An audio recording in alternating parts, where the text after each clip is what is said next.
ఈసారి మా అమ్మ చూసిందంటే నాకు సావే. ఇంతకీ మా అమ్మ చంపేసేటట్టు నేను ఏం చేశాను. మీ అందరికీ కూడా థ్యాంక్ యూ సో మచ్. అడగగానే 300 సబ్స్క్రైబర్స్ చేశారు. అదే మంచి మనసుతో మన నెక్స్ట్ టార్గెట్ 500 సబ్స్క్రైబర్స్ కూడా చేశారనుకోండి, ఇంకా 3 షార్ట్స్ అయితే పక్కగా రిలీజ్ చేసేస్తాను. సో ఇంకా మనం షార్ట్లోకి వెళ్ళిపోదాం లేట్ చేయకుండా. యూట్యూబ్లో చూసి ఒక వైరల్ రెసిపీ అయితే చేద్దాం అనుకున్నాను. అదే షుగర్ క్యాండీ అనమాట, అంటే లాలీపాప్ అనమాట. సో గరిటెలో షుగర్ వేసుకుని దాన్ని పొయ్యి మీద గరిటెనైతే పెట్టేసి అది పాకమయ్యేంత వరకు కొద్దిగా ఉంచేసి ఒక 2 టూత్ పిక్స్ ఉంటాయి కదా, సో అవి తీసుకుని ఒక ప్లేట్లో పెట్టేసుకున్నాను. ఇంకా ఈ పాకాన్ని అయితే రెండింటికి కూడా అడ్జస్ట్ చేసి వేసేసాను అనమాట. కాసేపు ఆగిన తర్వాత ఇవైతే ఫుల్ గట్టిపడిపోయాయి. సరే ఇంకా తీద్దాము అనుకునేటప్పటికి ఇలా పెంట అయిపోయాయి అనమాట.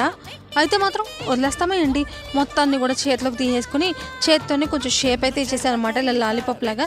మన లాలీపాప్ అయితే రెడీ అయిపోయింది. టేస్ట్ విషయానికి వస్తే మన చిన్నప్పుడు తినే క్యాండీ లాగా అనిపించింది. మీరైతే సబ్స్క్రైబ్ చేసుకుని వెళ్ళండి. బాయ్.